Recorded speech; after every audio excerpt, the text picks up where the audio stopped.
Hi, my name is Brian Hawkins, and this is my presentation regarding my marketing strategy for Major League Baseball.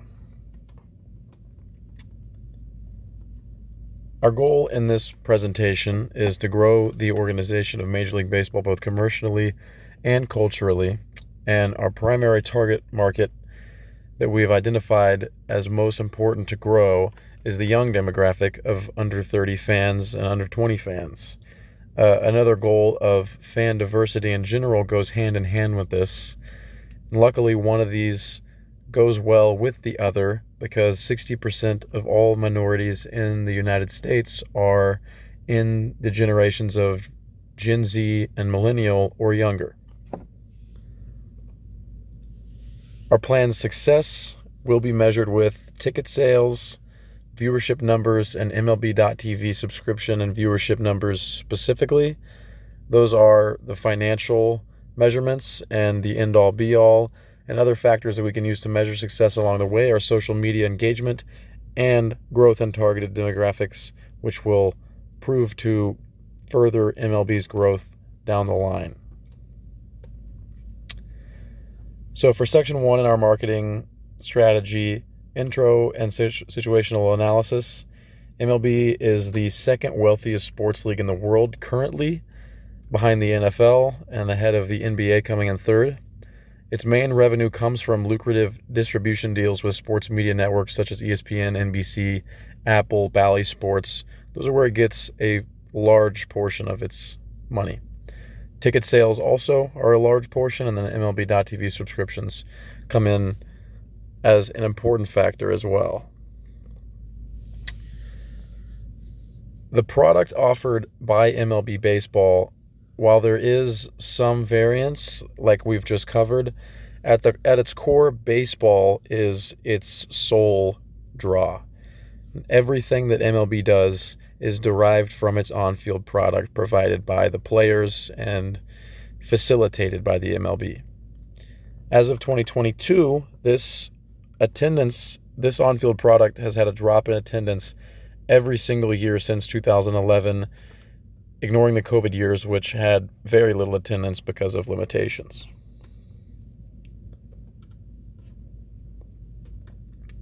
For marketing challenges, MLB has to compete with more competition than ever globally, because even in the sports world, soccer is more available and watched globally than ever. And then outside of the sports world, there's other entertainment mediums such as social media. Attention spans are getting smaller, and MLB has to fight for its portion of viewership every day for minutes. In the SWOT analysis of the MLB, its strengths are the history and the stories that have been growing in baseball for so long. Its atmosphere is one of a kind. It's a family atmosphere, but it's exciting. There's moments to take breaths, rises and falls. There's the hot dog at the ballpark, just classic atmosphere that you would associate with baseball. There's exciting athleticism as well and entertaining personalities of its players. Its weaknesses have long been its pace that has been considered too slow. The cost of going to games is perceived as too much in some areas. Access, such as because of the blackouts in local markets for people who are trying to pay for MLB.TV. Parity, meaning that a lot of years there are teams that are not competitive at all, and their cities can check out of the season entirely. Its marketing of stars is a strong weakness. Mike Trout is maybe the best baseball player of all time, and so many people know him just by name or don't know him at all, and he's been playing for a decade. Opportunities, there are plenty of young stars right now, more than ever. The young talent in the MLB is insane. There's more means of fan connection than ever because of social media, videos, people consuming so much content online. Global growth is just waiting to happen. The MLB is yet to capitalize on a huge amount of ability for global growth. Data is a strong opportunity to grow in. The data available and every aspect of the game is more than ever. So the eye test isn't just the big part of baseball anymore. The spin rate, exit velos, launch angles data is just exploding in the baseball world. And baseball also faces threats such as other sports and entertainment, such as NFL. That's a huge portion of sports viewership. And then soccer is growing globally. Global sports are also getting more traction. Institutional breakdown, such as teams not even trying to win because of things like bigger market teams being able to consistently buy free agents and smaller market teams having to go in cycles of winning, breaking down their team, and drafting, rebuilding periods, and those teams, even when they're trying, have to suffer through seasons of non-contention. Owner participation is also an issue. There are owners who own the team for no reason other than for profits and do not try to win. And there are also compensation disputes cyclically between MLB players and owners that often threaten to shorten the season and delay the season, which is terrible for public relations. In section 2 of market research, I conducted a Google Forms survey with almost 6 dozen respondents. And even though these respondents were a higher than average amount of baseball players and fans compared to the average person, results still show that people aren't seeing enough social media posts or ads about MLB players and highlights.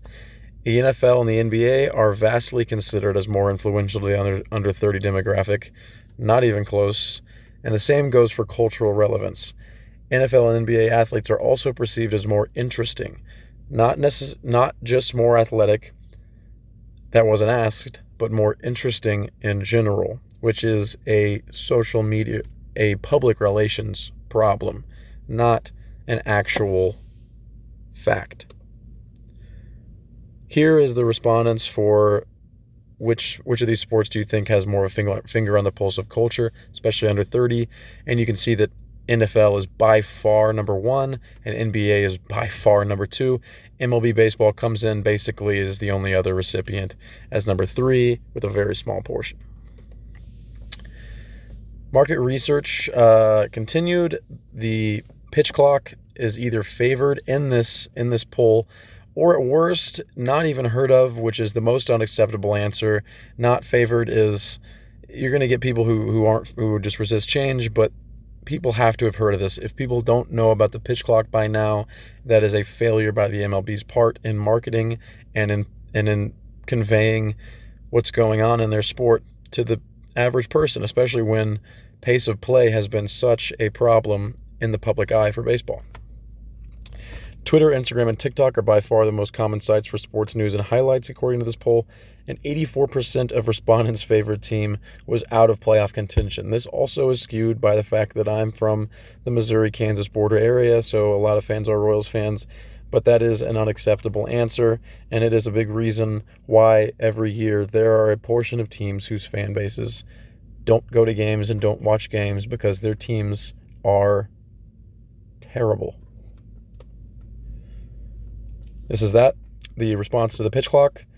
You have the blue and the red saying that the blue and the orange saying that they are either a fan or possibly a fan, which is a large portion.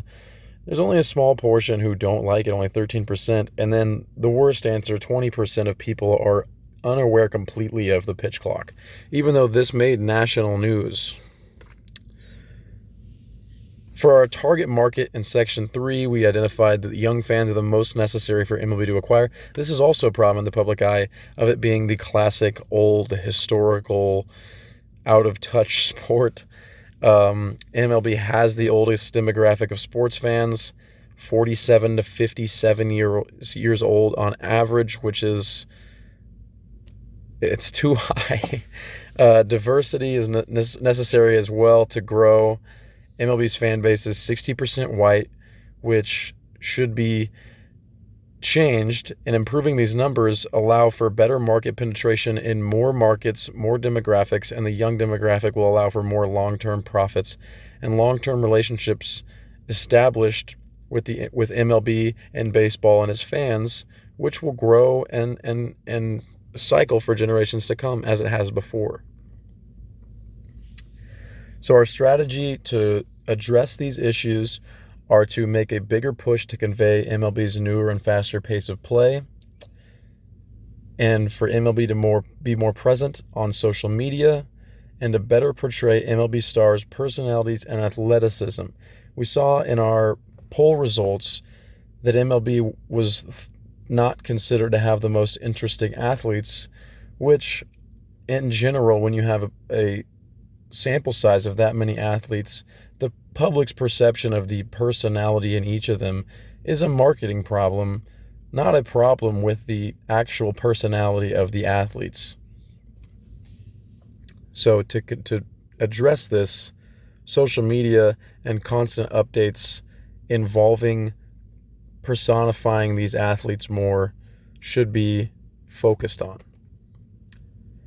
As for pricing and distribution, MLB is actually one of, if not the cheapest ticket in professional sports, baseball in general, depending on the market. There are some markets, such as if you compare the Dodgers, the Los Angeles Dodgers ticket pricing to the tickets of a small market NBA team, then there may be overlap there. But in general, MLB tickets are the cheapest ticket in professional sports. Only 33% of our poll recipients cited pricing as a deterrent, even as a minor deterrent, not a primary deterrent. And still, though, the problem is when there are entire families that need to go out to the ballpark, they have to pay for parking, 5 tickets. Families should be encouraged to come to the park through constant discounts for kids, not intermittent, but kids under 12, under 15 even, should constantly be given discounts. This encourages families, bringing them out to the stadium, and we all know, and most of us even are people who grew to love the game of baseball because of connections that we developed with our dad or our mom or our uncle, who took us out to the park at a young age, and we fell in love with the game and the atmosphere. And that needs to be continued, because it is a big part of why baseball has been so loved and so beautiful over the years. MLB needs to address the local blackouts of its app as well, MLB.tv. It's a big problem if you don't have Apple TV or you don't have ESPN, there are so many people out there who genuinely cannot watch the games of their local team, no matter how much they tried. Even if they were willing to spend money, if they don't set up a cable system or they don't have access to something that they can stream Apple TV on, if it's not available in their area, Apple TV as a general example, then they could be genuinely unable to watch their team unless they went to the stadium. And that is unacceptable. For Section 4 in our marketing mix strategy, social media is obviously the most important avenue to address in the future for the marketing mix, because that's the most important aspect of marketing for the young demographic, which we need to address the most. Twitter, Instagram, TikTok, Threads, Reddit, Facebook, YouTube, every single social media site that is used needs to be constantly updated. There needs to be a team dedicated to each one. It's not passively, but actively every single day. People want content more than ever. Content is devoured on the internet, especially by the under 30 and the under 20 demographic. And baseball is perfect for that, because there are games every single day all across the league, and baseball can take a huge advantage on other sports if they do this correctly. MLB's own app needs a strong overhaul. It's slow.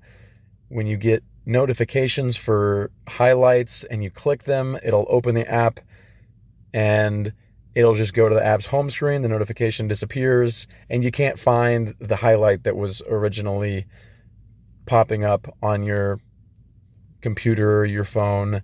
It's a bad app, and in a sport that can have as many constant updates as baseball, an app is extremely important. And as our textbook says, when there is problems differentiating one product from another, an additional experience to that product, such as a companion app, can be extremely important, and MLB is missing the boat on that right now.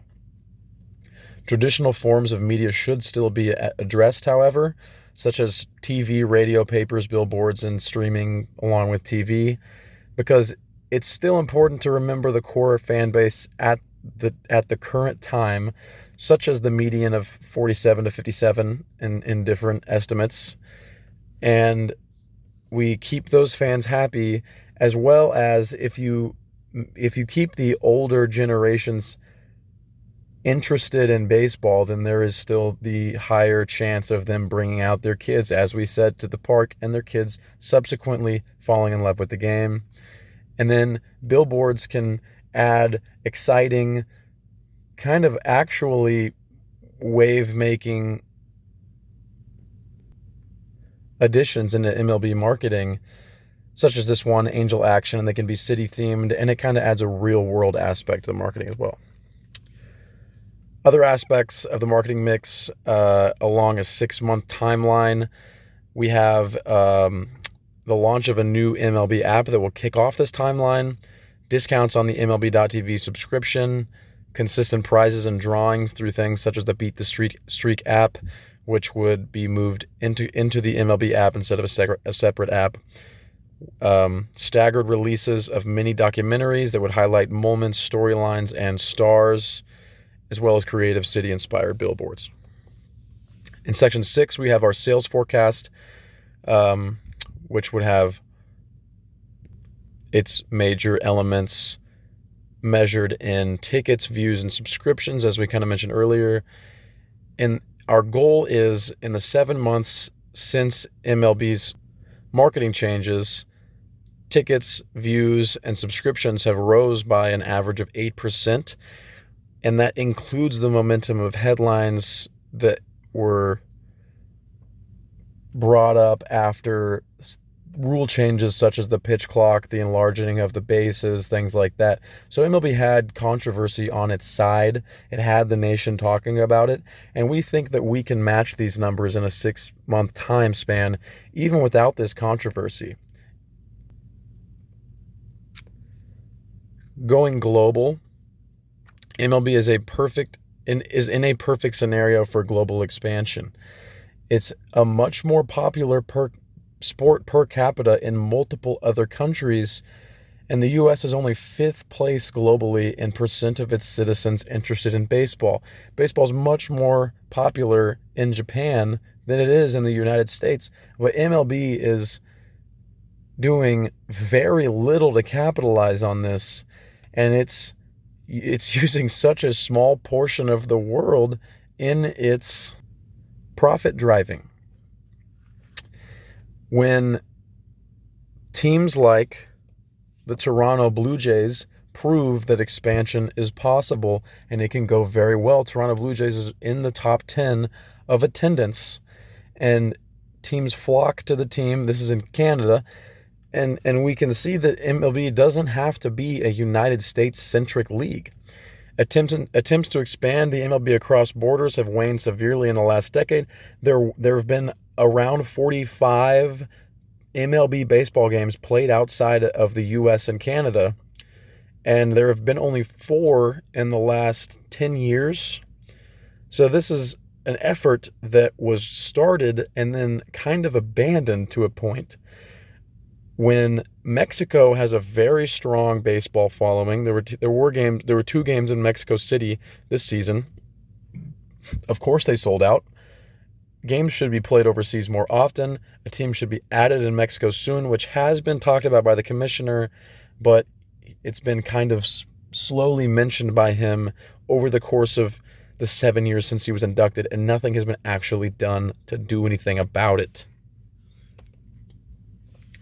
So the controls matrix that we will be using to measure the success of our plan will be, as mentioned, the primary ones will be ticket sales, viewership numbers, and MLB.TV subscriptions.